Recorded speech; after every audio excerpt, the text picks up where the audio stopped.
Let's look at the pattern for negative exponents. If we start with 6 to the third power, that can be written out in expanded form as 6 times 6 times 6.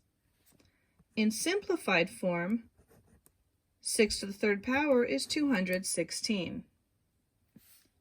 6 to the second power can be written out in expanded form as 6 times 6, which equals 36. 6 to the first power is just 1/6 in expanded form, and it is also 6 simplified. So now let's look at the pattern. How do we go from 216 to 36? If you said divide by 6, you are correct. 36 divided by 6 equals 6. So what is 6 divided by 6? 6 divided by 6 equals 1.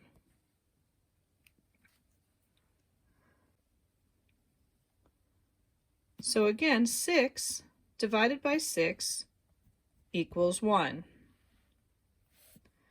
But now we have a negative exponent. Well, let's follow the pattern. What would be 1 divided by 6? You could write it out as 1 divided by 6. And that gives you 1/6.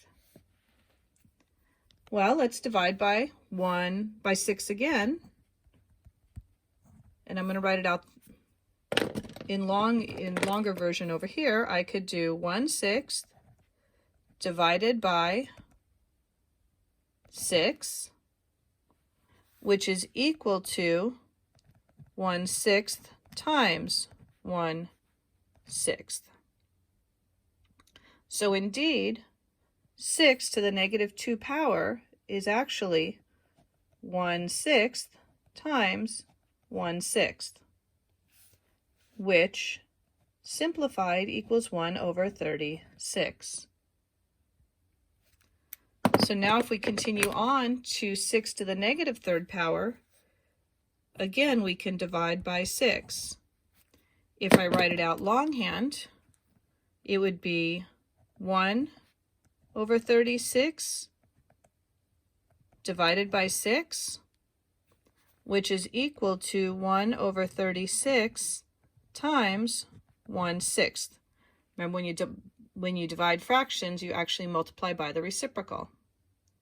So to write that out in expanded form, I really have 1/6 times 1/6 times 1/6, which simplified equals 1/216. Now, if you look at our patterns carefully, 216th, 216.